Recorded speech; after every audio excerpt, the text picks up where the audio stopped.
Frank Lucas es una persona verdaderamente única si uno se guía por sus palabras. Según él, fue una persona de confianza y el mejor amigo del padrino de Harlem, Ellsworth Bumpy Johnson. Luego, por su cuenta, manejó una ruta de contrabando de heroína desde el sudeste asiático a los Estados Unidos. Estuvo en la selva y derrotó a todo un escuadrón de enemigos con un arma en la mano, y al final se convirtió en el narcotraficante más rico de los Estados Unidos. Lucas contó todo esto de forma tan convincente a la prensa, después de que lo condenaran a 70 años de prisión y luego lo liberaran para cooperar con las autoridades, que incluso Riley Scott hizo una película sobre él, en la que Denzel Washington interpretó a Frank. Pero, ¿fue realmente así? Hemos recopilado para usted todas las versiones posibles sobre los hechos de la vida de Lucas, tanto de él como de sus contemporáneos e investigadores del crimen organizado. Y estamos listos para presentar la historia del gángster americano desde diferentes ángulos, intentando aclarar lo más posible sobre dónde está la verdad y dónde está la mentira. Si le interesa conocer esta historia, le presentamos a Frank Lucas, del otro lado de la ley. Frank Lucas nació el 9 de septiembre de 1930 en la localidad de Grange, en Carolina del Norte. Eran tiempos difíciles. Un año antes del nacimiento de Lucas, la economía estadounidense se sumió en la Gran Depresión, que dejó a muchas familias en la indigencia. La agricultura estaba en declive, y la familia Lucas, como simples granjeros, la pasaban mal. El pueblo donde nació Frank era más bien una aldea. Allí vivían solo unos pocos miles de personas, entre las que la mayoría de la población era blanca. En Carolina del Norte, el Ku Klux Klan tenía una fuerte presencia, pero en un pueblo tan pequeño como La Grange, donde probablemente todos se conocían de vista, era poco probable que tuviera mucha influencia. Sin embargo, según Lucas, fue precisamente en esos años cuando ocurrió un acontecimiento que presagiaría el resto de su vida.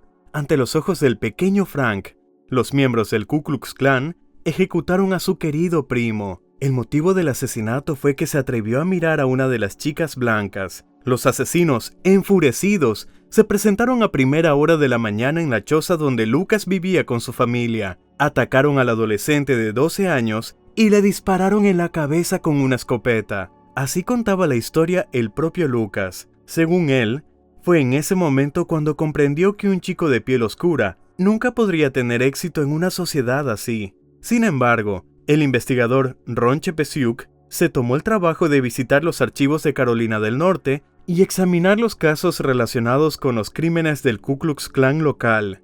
No encontró ni un solo documento que describiera semejante matanza. Es más, en todo el estado, no se registró ni un solo caso de linchamiento entre 1926 y 1941. Frank escribió que su padre, en busca de justicia, acudió al sheriff, pero este ni siquiera lo escuchó, sino que por el contrario, le dijo que si se atrevía a molestarlo de nuevo, lo enviaría a la cárcel.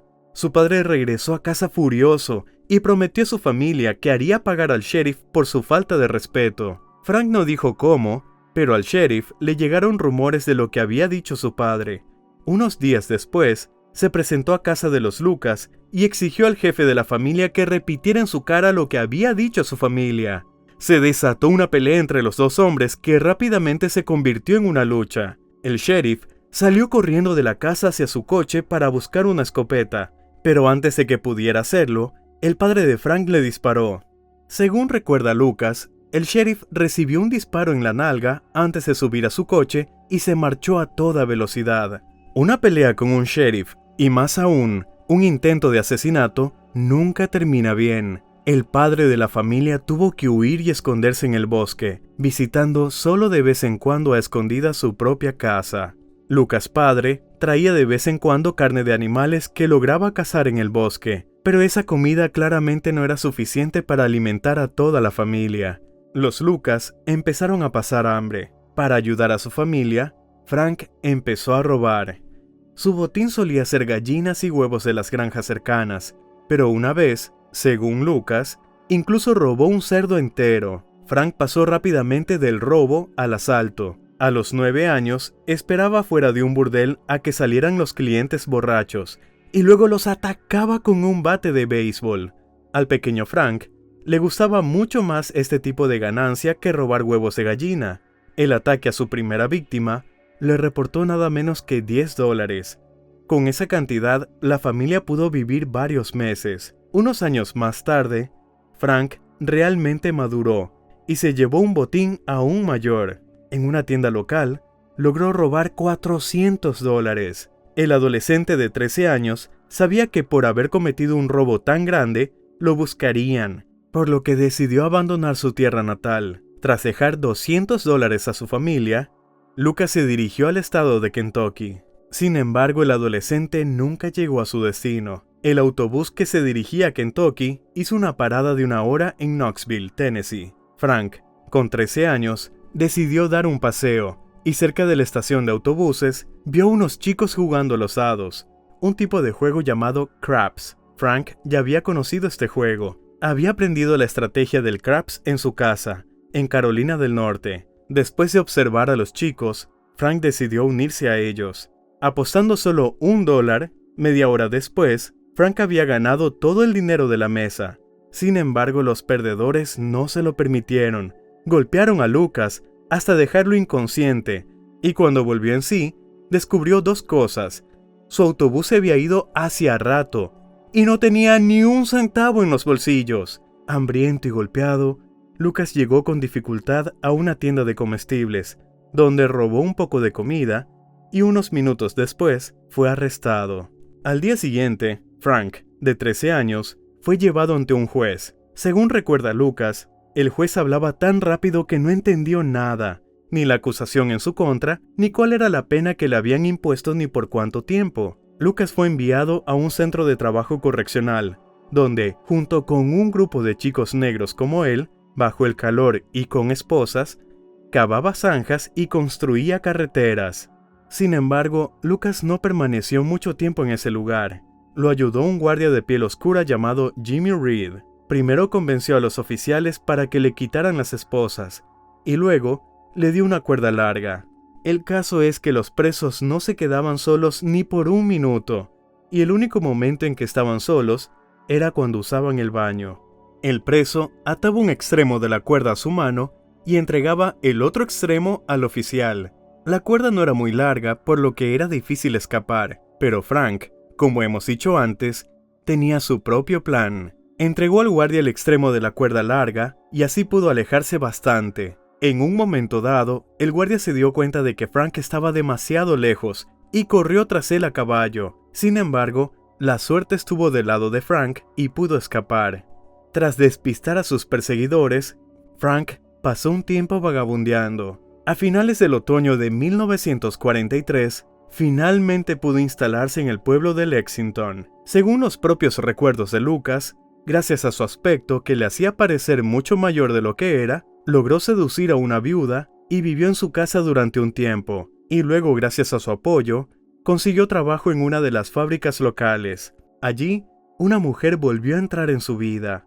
Frank comenzó un apasionado romance con la hija del propietario de la empresa, pero uno de los trabajadores comenzó a chantajear a la pareja, amenazando con contarle al padre de la chica sobre su relación. Como resultado, la persona que causaría gran impacto en Harlem en un futuro tuvo que huir de nuevo. Lucas robó unos $200 de la caja fuerte de la fábrica y decidió abandonar para siempre el difícil sur de los Estados Unidos. Su destino era Nueva York. Ya de niño, Frank había oído hablar de un lugar en Nueva York donde miles de personas negras vivían juntas, en paz y prosperidad. Por eso, cuando en el verano de 1944, Frank llegó a la ciudad que nunca duerme, se acercó inmediatamente a un policía y le dijo que estaba tratando de llegar al lugar donde vivían las personas de color. En respuesta, el policía lo subió a un autobús con destino a la avenida 114 en Harlem. Frank no tenía dinero. Los $200 que había robado de la caja registradora se le acabaron por el camino, así que lo primero que pensó fue en satisfacer sus necesidades básicas, encontrar techo y comida. La comida logró robarla de un restaurante y pasó la noche en el sótano de un edificio de varios pisos donde se guardaba carbón. Más tarde, en sus memorias, Frank Lucas mencionó varias veces las condiciones en las que tuvo que vivir. Las descripciones de apartamentos caros y casas lujosamente amuebladas a veces parecían anuncios de alquiler, pero siempre tenían un único objetivo: mostrar el contraste entre los lugares donde tuvo que vivir al principio y donde logró llegar. A partir de entonces, Harlem se convirtió en el hogar de Frank Lucas. Frank estaba estancado y quería conseguir algo de dinero. Inmediatamente decidió que no se ganaría la vida con un trabajo honesto.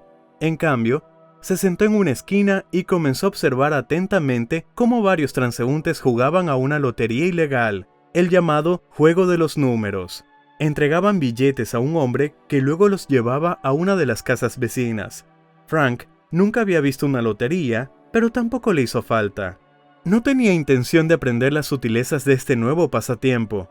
Solo veía a un hombre con un fajo de billetes, solo que se los llevaba a algún sitio. Al día siguiente, Frank se acercó corriendo a ese hombre en el momento en que estaban contando la recaudación. Le arrebató el dinero de las manos y huyó. En pocos minutos, Frank se había ganado $100. Durante varios meses, Frank se dedicó al robo. Robaba a jugadores de lotería, a propietarios de tiendas y repartidores. Cuando ganó suficiente dinero, Lucas se compró su primera pistola y alquiló una habitación en una pensión. Por esa misma época, Frank conoció a un sujeto llamado Fletcher, que al igual que Lucas, era de Carolina del Norte. Fletcher era adicto a la heroína, y fue él quien le habló a Frank por primera vez de la existencia de esa droga. Lucas recordaba que su amigo siempre tenía náuseas. Fletcher y su grupo de amigos drogadictos parecían un grupo de personas enfermas, desesperadas y patéticas. Pero Frank no se fijaba en su aspecto. Por muy mal que se vieran, siempre tenían suficiente dinero para comprar una dosis. Esto le hizo pensar a Frank que se podía ganar mucho dinero vendiendo drogas. Pero Lucas sabía que no podía simplemente acercarse a un traficante y decirle que quería comprar. Alguien tenía que responder por él. Así que Frank preguntó a uno de los amigos de Fletcher si alguien podía presentarle a un traficante. Se lo presentaron, y Frank compró su primer lote de heroína por $300, solo media onza, unos 15 gramos. Uno de los amigos de Fletcher también le dio un curso rápido sobre cómo preparar el producto para la venta en la calle. Con quinina y talco para bebés, Frank diluyó la mercancía comprada, aumentando su peso pero reduciendo el porcentaje de heroína pura. Una vez en la calle, Frank descubrió que toda la heroína se había vendido en 3 horas, lo que le reportó casi $900. Ese mismo día, el principiante en el negocio de la droga compró otros 15 gramos y se involucró en el negocio del narcotráfico. Frank se dio cuenta rápidamente de que vender drogas requería mucho menos esfuerzo que robar y generaba mucha más ganancia.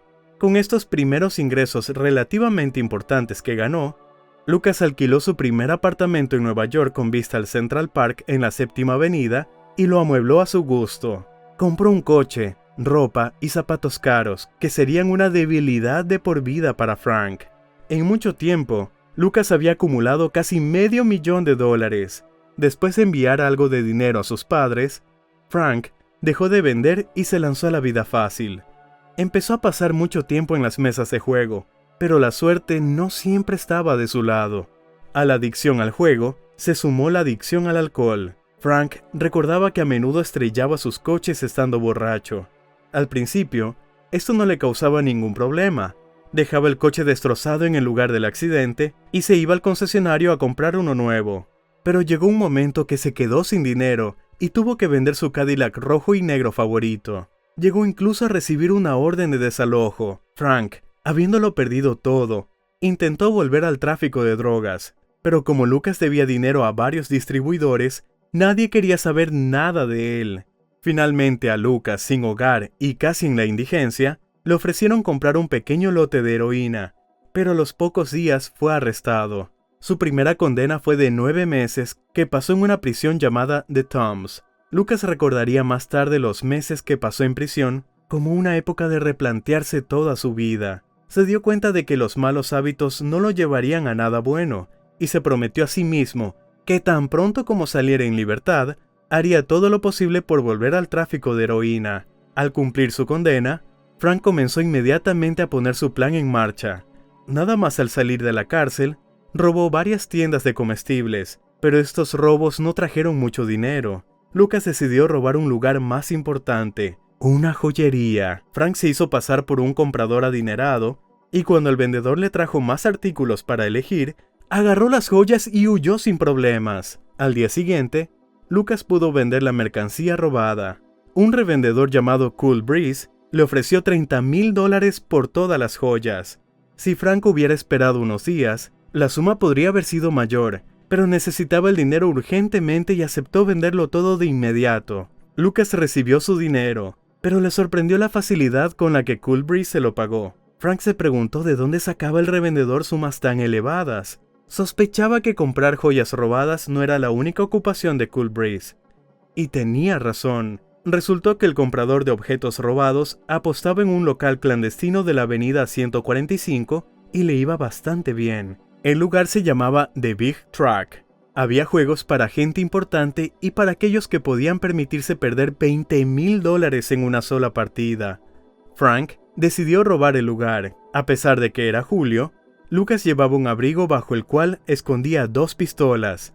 El portero reconoció a Frank, ya que había estado allí antes y lo dejó pasar. Después de observar el juego durante unos 10 minutos y asegurarse de que había suficiente dinero sobre la mesa, sacó un arma y exigió a los presentes que le entregaran todo el dinero y las joyas. Frank se llevó $15,000. Más tarde se lamentó de haber hecho eso solo.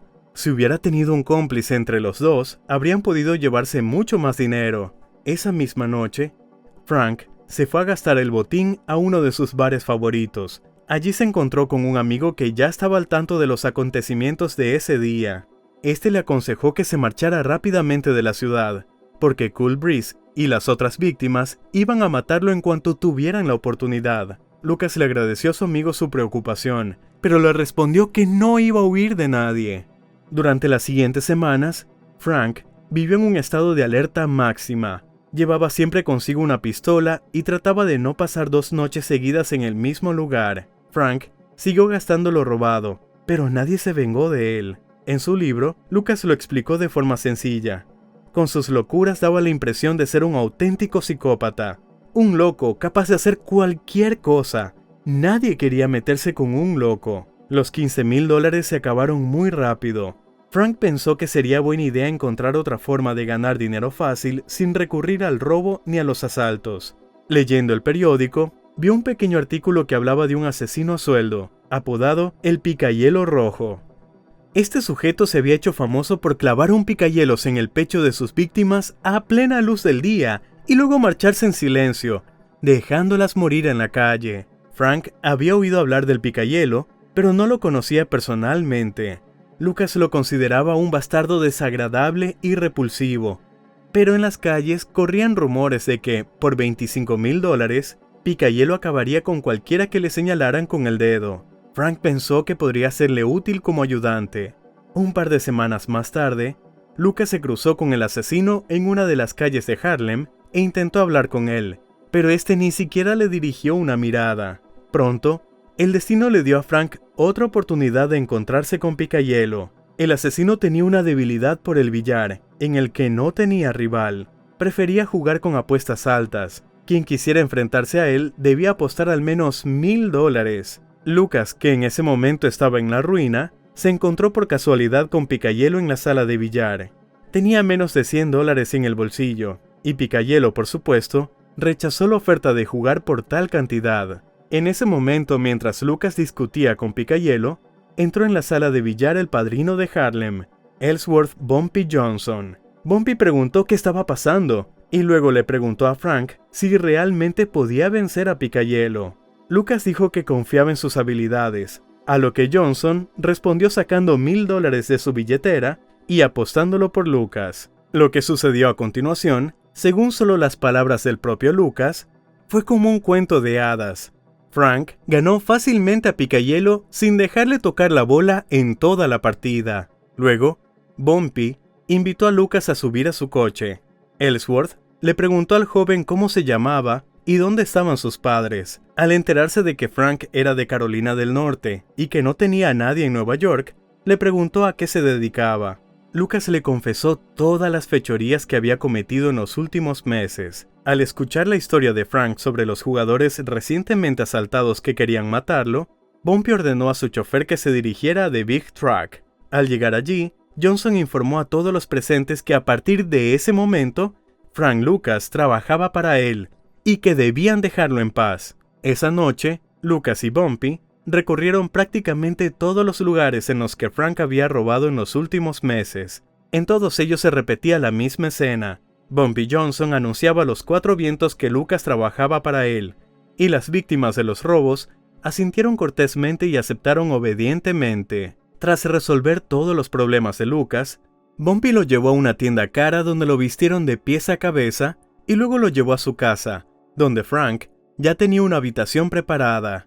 Johnson le dijo a Lucas que se fuera a dormir, porque al día siguiente les esperaban muchos asuntos importantes. Así es como Bumpy Johnson entró en la vida de Frank Lucas. Según él, desde ese momento y hasta el día de la muerte de Johnson, fue su mano derecha. Pero, ¿es eso cierto? La mayoría de los historiadores del crimen organizado no niegan el hecho de que Frank Lucas sabía quién era Bumpy Johnson y que posiblemente lo conocía, pero se desconoce hasta qué punto eran amigos.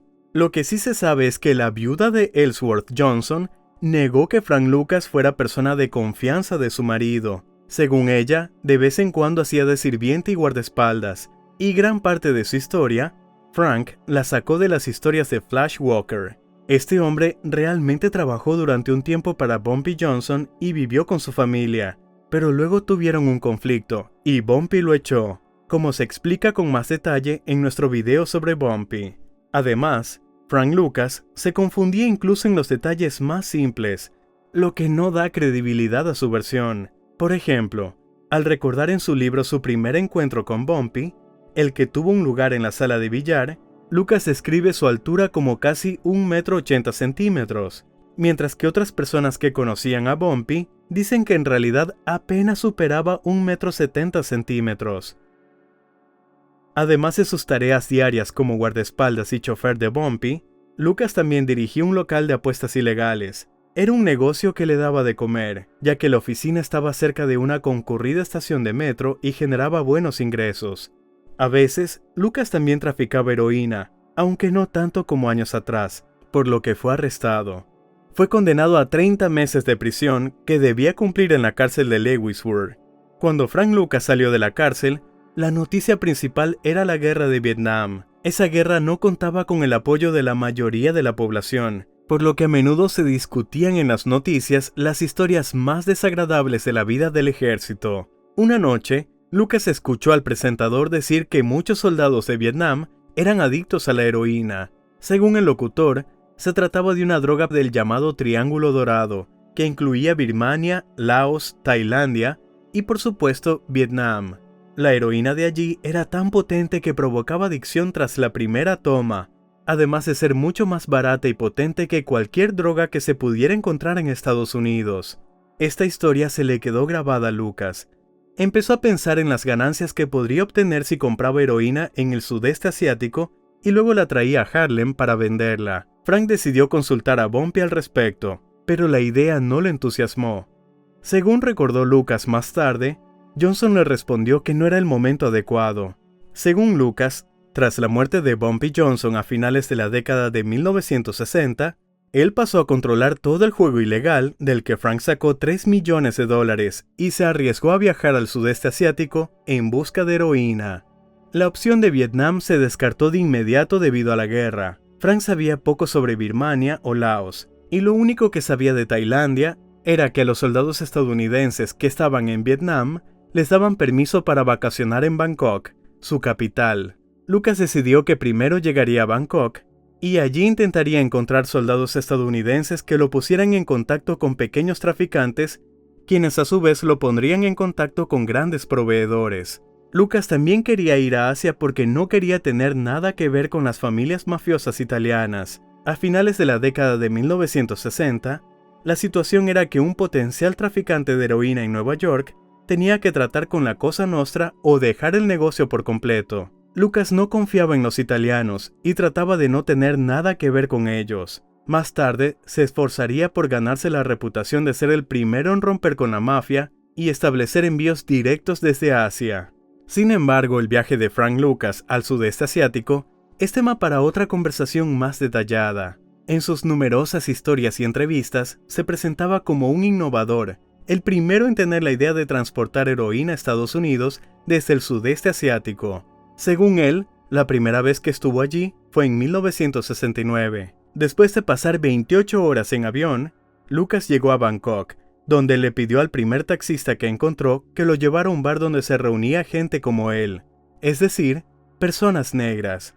El conductor llevó a Frank a un bar llamado Rich, donde pasó toda la noche en la barra, observando a los clientes e intentando determinar quién de ellos podría estar relacionado con el tráfico de drogas. Una de las noches siguientes, entabló conversación con un hombre que, según él, podía conseguir 10 kilos de heroína pura.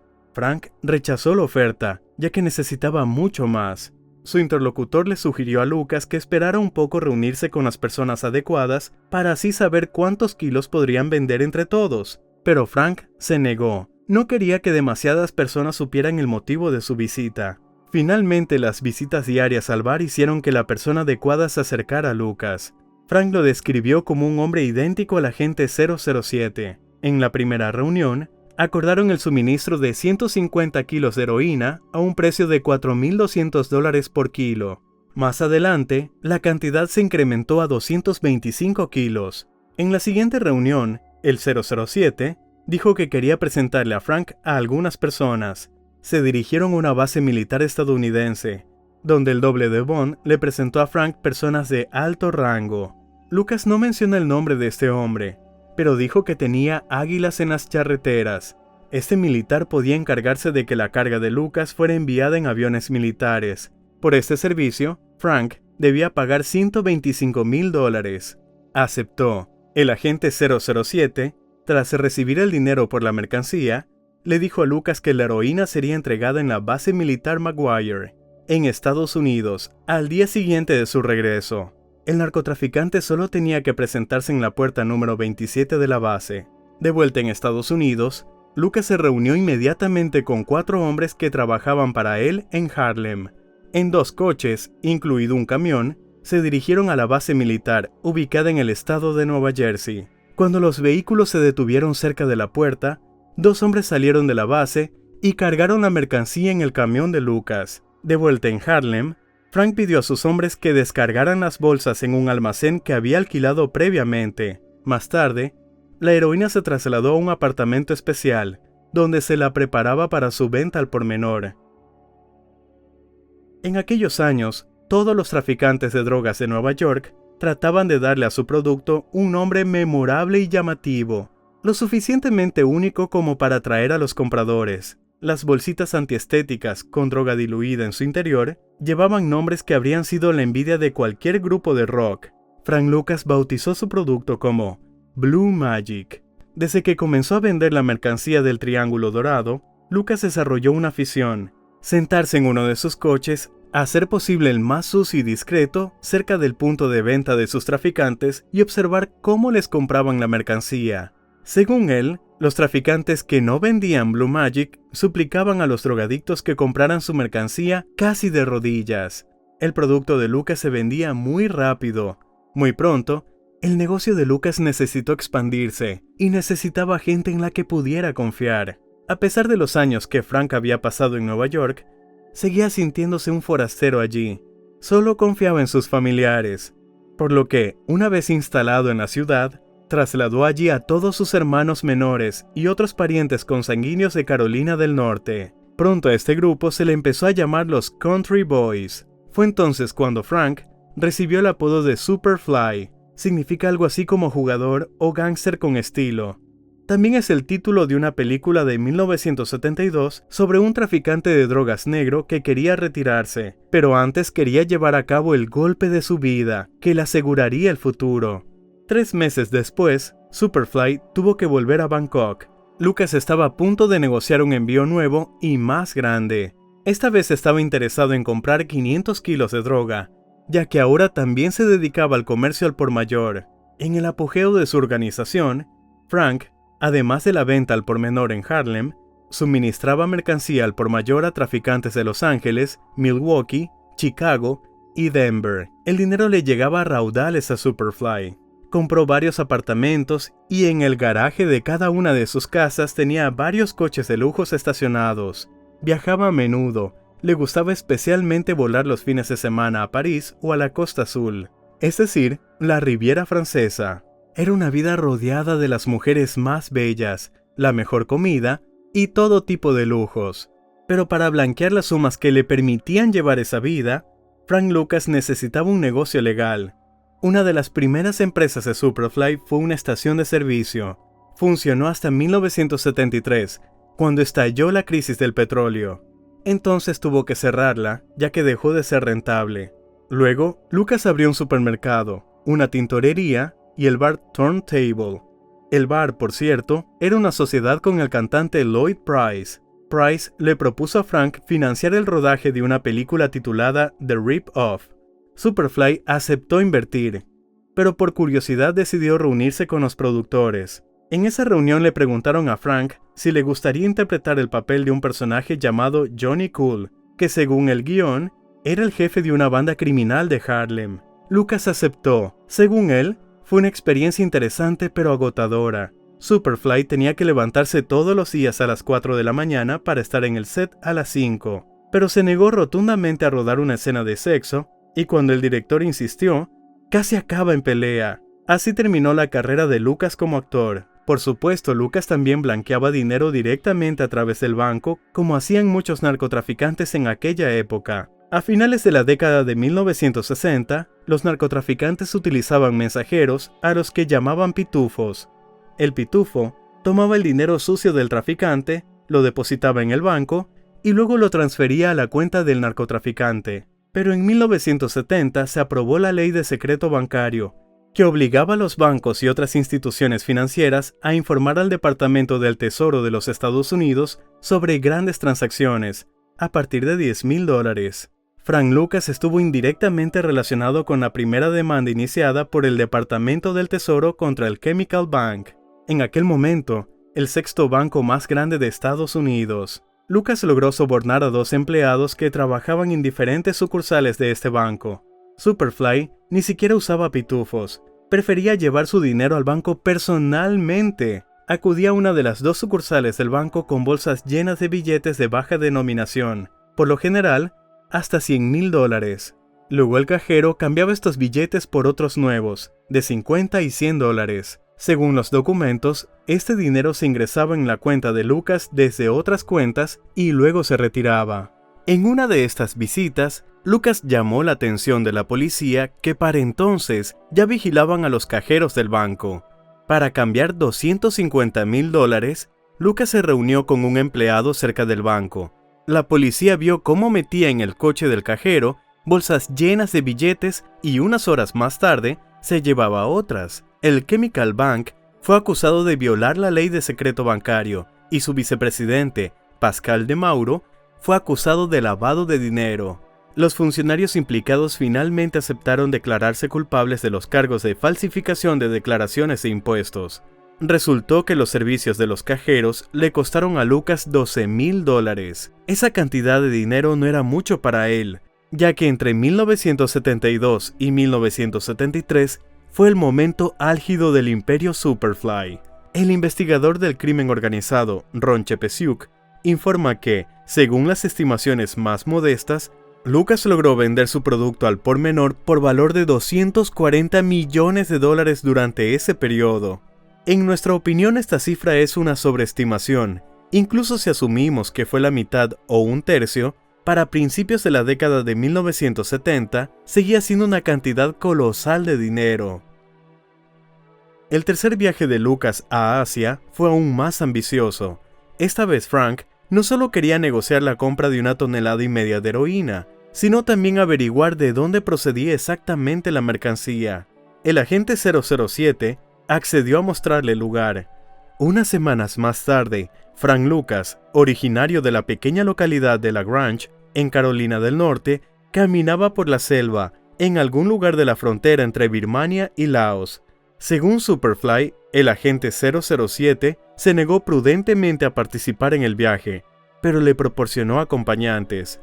El viaje en auto hasta los campos de amapolas duró varios días, pero lo que vio valió el esfuerzo. Una extensión de tierra del tamaño de 5 distritos de la ciudad de Nueva York estaba cubierta de amapolas. Los guías que acompañaban a Lucas le contaron la historia de cómo esta tierra se convirtió en el lugar de nacimiento de la heroína. En la década de 1960, un grupo de chinos anticomunistas del ejército de Kuomintang se estableció en un territorio cercano a la frontera entre China y Birmania. Estas personas fueron apoyadas por la CIA, que estaba interesada en ellos como contrapeso al comunismo chino. El Kuomintang controlaba gran parte del Triángulo Dorado y producía heroína, y la CIA hacía la vista gorda, permitiéndoles así financiar la lucha contra China. Frank estaba encantado con la excursión. Se sentía como si hubiera visitado la fábrica de chocolate de Willy Wonka. En ese memorable día, compró 100 kilos de heroína, pero prometió volver. Pero unas horas después de que todo el grupo iniciara el regreso, fueron atacados. Según Lucas, un grupo de personas enmascaradas y armadas con metralletas salió de entre los árboles, agitaban sus armas y gritaban. Frank sacó un arma y empezó a disparar. Se produjo un tiroteo que duró varios minutos. Varios de los guías que acompañaban a Superfly murieron. Lucas perdió la mitad de la mercancía, pero lo peor fue que su grupo perdió casi todas las provisiones de comida. Por la noche, uno de los acompañantes de Lucas trajo unos gusanos. Frank miró con repugnancia cómo los demás comían con apetito, pero el hambre pudo más y también se los comió. Después de una cena tan modesta, Superfly se quedó dormido. Cuando se despertó, tenía mucha fiebre. Los tailandeses tuvieron que poner al trueno de Harlem en una camilla improvisada y cargarlo hasta que se recuperó lo suficiente como para caminar sin ayuda. Un par de días después, todos regresaron a Bangkok. Esta es la versión del propio Frank Lucas.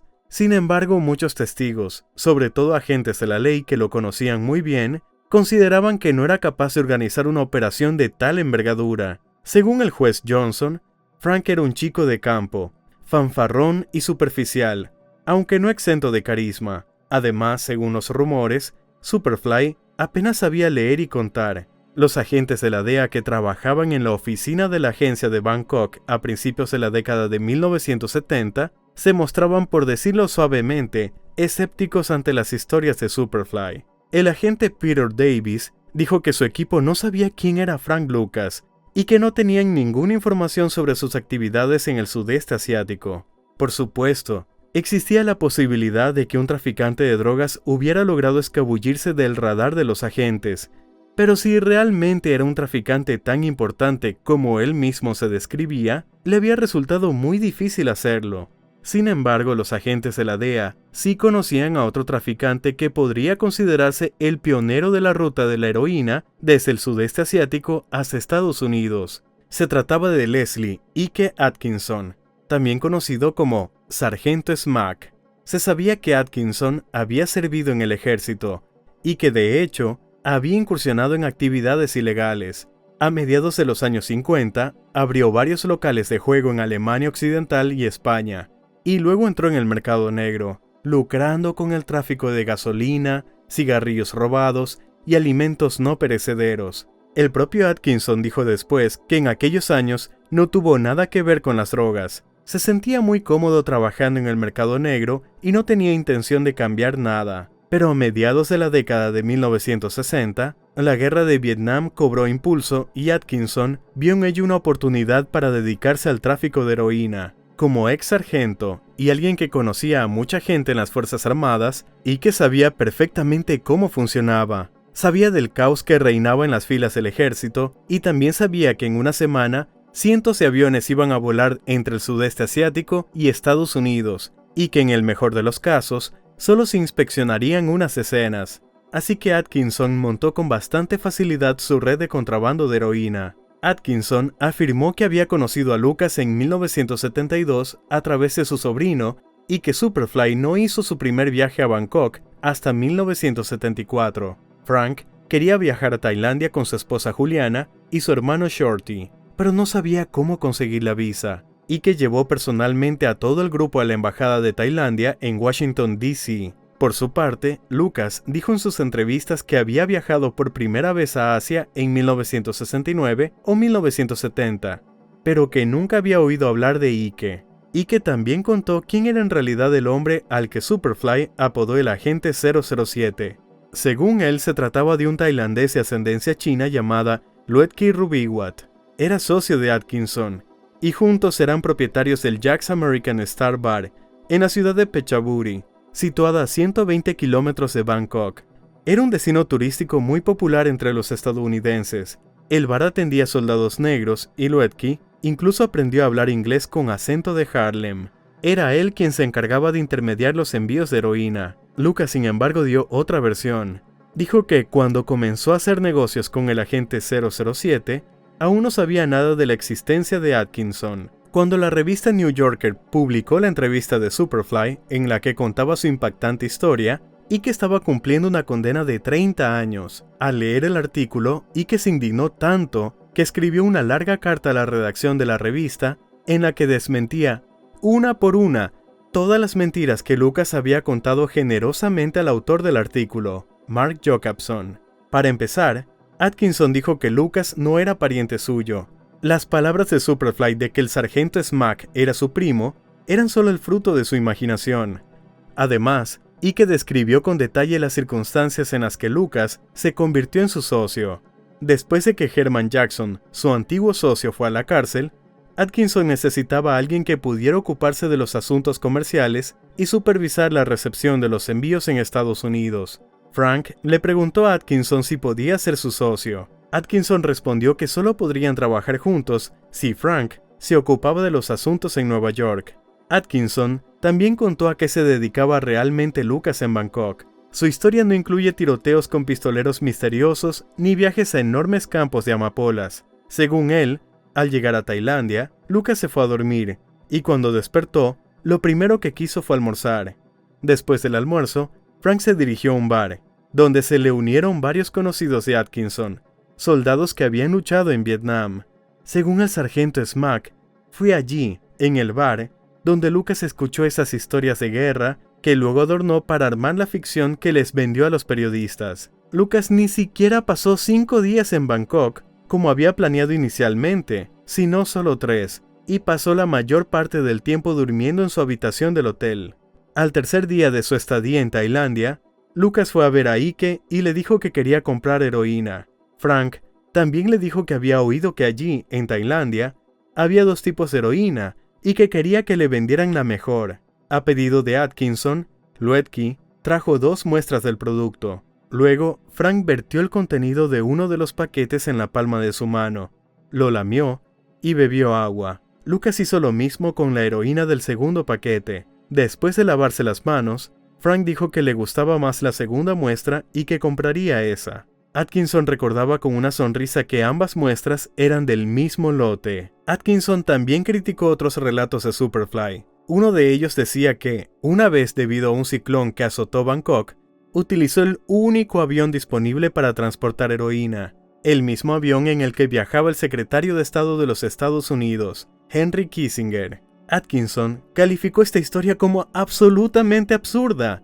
En su opinión, Lucas simplemente reprodujo en su libro y en entrevistas posteriores una variante de ciertos mitos que circulaban entre los soldados estadounidenses en Vietnam.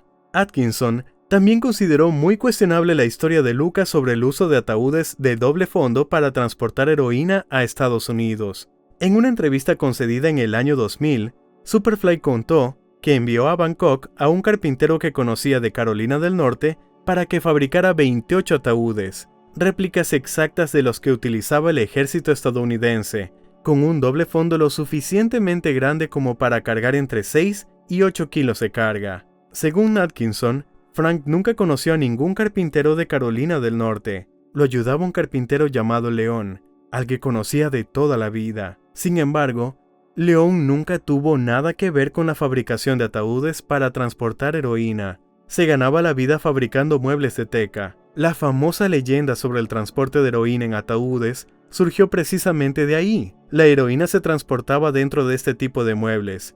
Según el sargento Smack, fue Lucas quien inició el rumor sobre los ataúdes. Atkinson recordaba que una vez estaba fabricando esos muebles con Leon en el taller cuando entró Superfly. Este les preguntó qué estaban haciendo, e Ike respondió en broma que estaban fabricando ataúdes. Posteriormente, los agentes de la DEA también afirmaron más tarde que no tenían pruebas de que se hubieran usado ataúdes para transportar heroína. ¿Qué conclusión podemos sacar sobre el funcionamiento de la organización de Lucas? Como siempre, no vamos a afirmar nada definitivo, pero resumiremos las 3 versiones que existen y de las que hemos hablado. Es absolutamente cierto que Frank comenzó su carrera como narcotraficante comprando mercancía a los italianos y vendiéndola al por menor o en pequeñas cantidades. Luego, o Lucas se fue al Triángulo Dorado y organizó el suministro directamente desde allí, para luego vender al por menor y al por mayor, o bien, como insiste Atkinson, siguió trabajando durante algún tiempo con los italianos en los años 70, pero luego tuvo algunos problemas con ellos y empezó a trabajar con él. Es decir, toda esta historia con Asia, según esta versión, es pura ficción robada de Atkinson, al igual que la historia de haber trabajado para Bumpy, robada de Walker. Pero si Lucas es un mentiroso o no, eso ya lo decide usted. El 26 de octubre de 1970, en Atlanta, tuvo lugar una pelea de boxeo entre Muhammad Ali y Jory Quarry. A los ojos de los estadounidenses, cualquier aparición de Ali en el ring, incluso contra un rival que no fuera el más fuerte, era un acontecimiento de alcance nacional. Sin embargo, esta pelea se diferenciaba de las demás. Era la primera del gran boxeador tras 3 años de inactividad. Cuando Frank Lucas llegó a Atlanta para la pelea, se encontró allí con algunos narcotraficantes conocidos de California. A pesar de que era octubre y hacía buen tiempo, los californianos llevaban abrigos de bisón e incluso sombreros. Con esos atuendos se sentían los amos del mundo, y por eso les llamó la atención la ropa de Lucas, que aunque era cara, no era tan lujosa. Un distribuidor de Los Ángeles, después de mirar a Frank de arriba abajo, dijo: «¿Y nosotros que pensábamos que habías triunfado en Nueva York?» Lucas se excusó diciendo que había venido a ver un combate de boxeo, no un desfile de modas, pero sus palabras no causaron impresión. Los californianos estaban convencidos de que Lucas era más pobre que ellos, y por lo tanto, no podía permitirse lo que ellos sí. El orgullo de Frank se vio herido, y decidió vengarse de sus ofensores. Decidió que la próxima vez que se celebrara una gran pelea en Nueva York, deslumbraría con la riqueza de su atuendo a todos los críticos. Unos meses después, se anunció que el próximo combate de Muhammad Ali sería en Nueva York contra Joe Frazier. Al día siguiente del anuncio, Lucas se dirigió a una cita con 2 peleteros que tenían una tienda en el centro de Nueva York, donde encargó un abrigo y un sombrero de piel de chinchilla. El abrigo le costó a Lucas unos $100,000 y el sombrero $25,000. Cuando llegó a la pelea, dijo que causó tal impresión entre los asistentes que algunos de sus recientes ofensores abandonaron inmediatamente el evento. Frank se sintió un vencedor. Estaba sentado en uno de los asientos más caros del recinto, a pocos metros del ring, mientras Frank Sinatra apenas podía entrar en la zona de prensa y muchos famosos que no tenían entrada eran escoltados fuera del recinto por la seguridad. Cerca de Lucas estaba sentado otro famoso narcotraficante, Frank Matthews. No eran grandes amigos, pero se trataban con respeto. Tras saludarse cordialmente, los dos decidieron apostar entre ellos por el ganador de la pelea. Lucas escribió que, en el momento en que le gritó Matthews su oferta de $500,000, 3 hombres que estaban sentados cerca lo miraron de forma extraña. Los 3 hombres sentados entre Lucas y Matthews eran agentes federales de la DEA, según Lucas. Fue entonces cuando llamó la atención de las autoridades por primera vez, no como un pequeño traficante, sino como un capo de la droga. Sin embargo, esta versión no corresponde con la realidad. Los policías de Nueva York y los agentes de la DEA sabían muy bien quién era Frank Lucas desde mucho antes,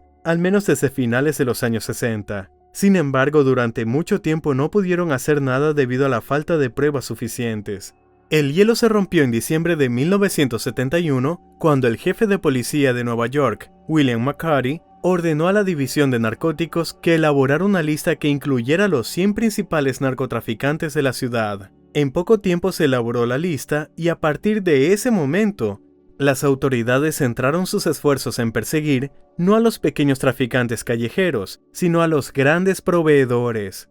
Desde entonces, las autoridades tardaron unos 3 años en llevar a Lucas ante la justicia. Frank Lucas fue juzgado en 1974. Lo acompañaron en el banquillo otros 11 acusados, entre los que destacaba Ralph Tutino. Tutino llevaba muchos años traficando con heroína al por mayor en Nueva York. Al principio, como la mayoría de los italianos, obtenía la mercancía de Europa, pero cuando esta red se desmanteló, se pasó a México y a Asia. Lucas confesó inmediatamente a los agentes de la DEA que los italianos le suministraban la heroína. Al final, el fiscal nombró a Tutino como el proveedor principal y a Lucas como el responsable de su distribución. Frank se enfrentaba a una pena de cadena perpetua. Sin embargo, la fiscalía empezó a tener problemas. Comenzaron a morir testigos importantes. El caso de la acusación se desmoronaba. Y ese no era su único problema. Poco después del juicio, comenzaron a circular rumores de que uno de los miembros del jurado había sido sobornado. El gran jurado sospechaba que había recibido un soborno de $50,000 y que luego había utilizado parte de ese dinero para sobornar a otros jurados. El juicio duró unas 6 semanas. En público, los fiscales irradiaban confianza en su victoria. Pero el 24 de diciembre de 1974, el jurado declaró no culpables a los acusados. Posteriormente, algunos de los miembros del jurado atribuyeron su decisión alegando que los testigos claves de la acusación simplemente no les inspiraban confianza. Se trataba de personas con una reputación dudosa y antecedentes penales. Sin embargo, Lucas no pudo disfrutar mucho tiempo de su libertad. A finales de enero del año siguiente, agentes de la DEA allanaron su casa en Teaneck, Nueva Jersey. Encontraron más de $500,000, así como documentos relacionados con una de sus cuentas bancarias en las Islas Caimán. Superfly fue detenido de nuevo. Posteriormente, dijo que el dinero que encontraron los agentes era solo una parte de una cantidad mayor que la policía le había robado. En su libro, Lucas también afirmó que los agentes irrumpieron en su casa sin una orden judicial y que agredieron a su esposa Juliana. Según los recuerdos de los agentes de la DEA que llevaron a cabo el allanamiento, la situación fue un poco diferente. La señora Lucas comenzó a tirar dinero desde el segundo piso en cuanto vio a los agentes acercarse a la casa. Más tarde, esa situación incluso dio lugar a un peculiar meme. Los agentes bromeaban entre ellos diciendo que para este tipo de operaciones debían llevar un guante de béisbol, ya que les vendría bien en el momento en que los delincuentes se deshacían de las pruebas tirándolas por la ventana. Esta vez, la investigación logró demostrar la conexión entre Frank Lucas con los miembros de la familia mafiosa Gambino. Según la acusación, en noviembre de 1973, Tony DeLutro entregó a Anthony Versino un paquete que contenía unos 5 kilos de heroína, por los que recibió $250,000. Unas semanas más tarde, la heroína fue entregada a Lucas en uno de los hoteles del Bronx. El 27 de enero de 1976, antes de dictar sentencia, el juez Irving Ben Cooper declaró que en sus 35 años de carrera judicial, nunca habían conocido una amenaza mayor y más peligrosa para la sociedad que el acusado. Superfly fue condenado a 77 años de prisión. También se presentaron cargos por falso testimonio contra uno de los abogados de Lucas, John D. McConnell, el cual hacía doble papel como mensajero de Lucas, llevando su dinero a las Islas Caimán. Se demostró que entre 1973 y 1974 se transfirieron alrededor de $500,000 a una cuenta anónima. Sin embargo, ese fue el único dinero de Frank que las autoridades pudieron encontrar. En septiembre de 1977, Frank Lucas confesó a las autoridades que había estado dirigiendo su imperio de heroína desde la cárcel y accedió a cooperar a cambio de una reducción de la pena. Superfly atribuyó su decisión a la preocupación que sentía por sus hermanos Lawrence y Ethel. Según uno de los exagentes de la DEA, Frank era un informante con el que solo se podía soñar antes. La disposición de Lucas de cooperar con los federales se explicaba fácilmente. Si tienes 48 años, te enfrentas a una pena de 70 años de cárcel y tienes un par de millones de dólares escondidos en algún lugar, es lógico que intentes salvarte. Lucas trató de complacer a los federales lo mejor que pudo. Gracias a su testimonio, Leroy Butler, un importante traficante de heroína de Harlem, fue condenado a 15 años de prisión. Superfly declaró que le había estado pasando drogas a cambio de diluyentes.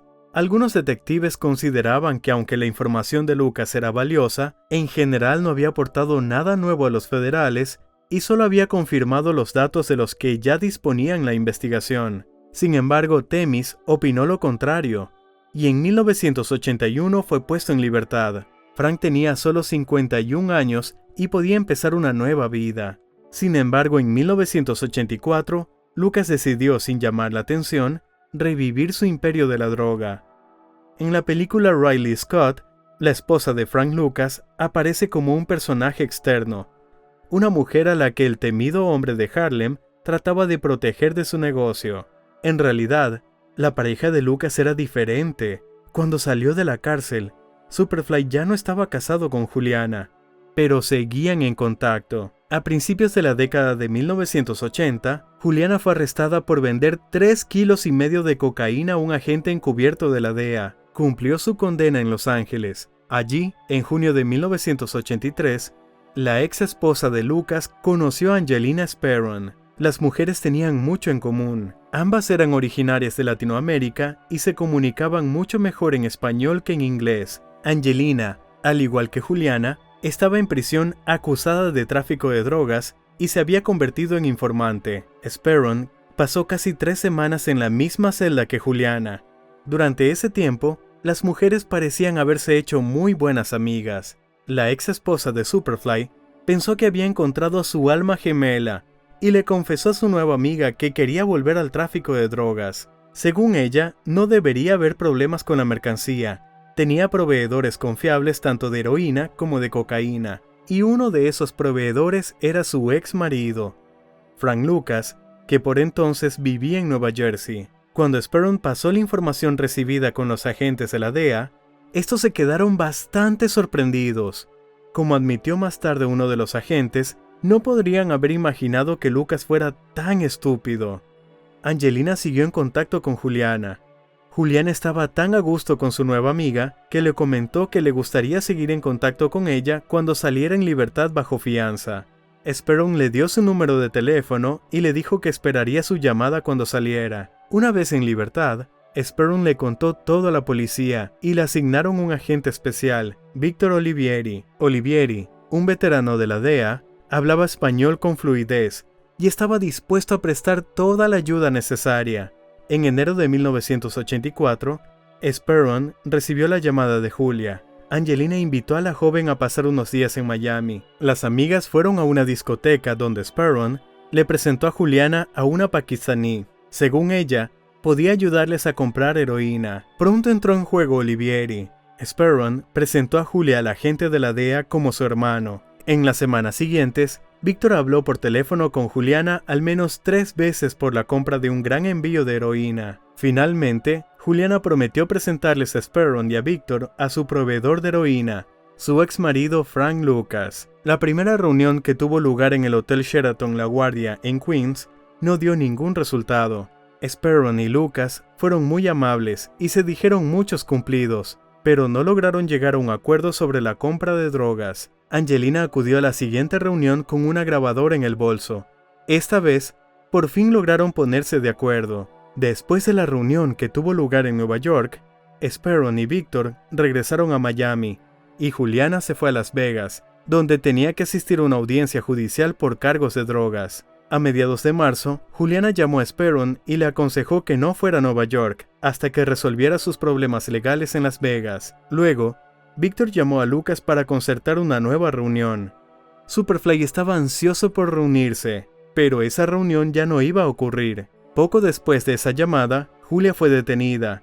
Durante la audiencia se enteró que su querida amiga era informante de la policía y que su supuesto hermano era agente de la DEA. El 19 de marzo de 1984, Lucas fue detenido en su casa de Inglewood, Nueva Jersey. Frank fue acusado de conspiración para distribuir heroína. Los abogados de Superfly intentaron convencer al jurado de que su cliente no solo seguía en el programa de protección de testigos, sino que también trabajaba para el gobierno ayudándole a combatir el crimen. Sin embargo, la defensa se encontró con un problema. No podían encontrar a una sola persona que admitiera haberle encomendado esa misión a Frank. La defensa también trató de conseguir que Lucas saliera bajo fianza, pero tampoco lo logró. Ni siquiera la ayuda de la viuda de la leyenda del boxeo Joe Louis, que estaba dispuesta a firmar un cheque por $1 millón, hizo la diferencia. El juez Bramwell respondió a esta oferta diciendo: si ella quiere hacerlo, es asunto suyo, pero yo no lo voy a dejar salir. Lucas enfrentaba una pena de cadena perpetua por los cargos de distribución de heroína y violación de la libertad condicional. Sin embargo, en septiembre de 1985, Frank fue condenado a solo 7 años de prisión. Ex agentes creían que Lucas había recibido una sentencia tan leve por haber dado a cambio información que volvió a ser de interés para el Estado. Tras su liberación, Lucas se instaló en algún lugar de la costa este. El mundo logró prácticamente olvidarse de él, pero en 2000, la personalidad de Superfly captó el interés de Mark Jacobson, uno de los periodistas más populares de la revista New Yorker en ese momento. Frank le hizo una visita guiada por Harlem y le mostró los lugares donde había vivido sus momentos de gloria. El artículo de Jacobson llamó la atención del guionista Steven Zaillian. Zaillian, el guionista ganador de un Oscar por la película de Steven Spielberg, La lista de Schindler, quedó intrigado por lo que consideraba la otra cara del sueño americano. En el artículo de Jacobson, Zaillian vio la historia de un gángster negro que, por sí solo, logró escapar de la pobreza extrema del sur de Estados Unidos y convertirse en un importante narcotraficante que desafió a la mafia blanca. En cuanto a si los hechos expuestos en The New Yorker correspondían a la realidad, al vulnerable guionista no pareció importarle. 2 años después de la publicación del artículo, Zaillian escribió un guión, que luego fue adquirido por la productora Universal. La dirección de la compañía valoraba mucho a Zaillian, por lo que comenzó a hacer grandes planes para llevar la historia a la pantalla. Inicialmente el director de la saga Superfly iba a ser Anthony Fuqua, que poco antes había rodado la película Training Day, y Frank Lucas iba a ser interpretado por Denzel Washington. El papel del antagonista principal, el fiscal asistente del estado de Nueva Jersey, Richie Roberts, iba a ser interpretado por Benicio del Toro. Pero a pesar de que Universal logró reunir un excelente equipo de profesionales, hubo muchas dificultades. Surgieron rumores de que los costos de rodaje de la película eran más altos de lo previsto. En mayo de 2004, Universal fue adquirida por General Electric, y los nuevos propietarios comenzaron a recortar gastos. Zaillian revisó considerablemente el guión, y Riley Scott asumió la dirección. Russell Crowe sustituyó a Del Toro y trabajó con Denzel Washington. Pronto comenzó el rodaje de la película. Según los rumores, los ex agentes de la DEA ya estaban insatisfechos con las libertades que Zaillian se había tomado en su guión. Uno de los agentes retirados, Lew Rice, recordó haber estado en el set de la película y charlar con uno de los asistentes del director. Cuando Rice se presentó y habló sobre su experiencia, el cineasta le respondió que probablemente no le gustaría la película, porque mostraba los acontecimientos desde el punto de vista de Frank Lucas, ya que Hollywood suele glorificar y romantizar todo lo relacionado con los gángsters. La película se estrenó en octubre de 2007 y generó grandes ganancias a la productora. Con un presupuesto de $100 millones, recaudó más de 250 millones. Los agentes de la DEA no quedaron muy satisfechos con la película. Incluso presentaron una demanda contra Universal, alegando que los acontecimientos mostrados en la película no solo los desacreditaban a ellos, sino también a decenas de otros agentes. La demanda fue finalmente desestimada, ya que según el juez, en la película no había ni una sola persona que pudiera identificarse al 100% como agente de la DEA. Frank Lucas, por su parte, recibió algo de notoriedad, pero luego volvió a una vida normal. Poco antes del estreno de la película, sufrió un accidente automovilístico en el que se quebró una pierna y quedó postrado en una silla de ruedas. En 2012, él, que alguna vez había derrochado cientos de miles de dólares, intentó cobrar un cheque por discapacidad de $17,000 que ya había cobrado previamente. Dada su avanzada edad y su estado de salud, el juez lo condenó a 5 años de libertad condicional. El 30 de mayo de 2019, Frank Superfly Lucas falleció a los 88 años.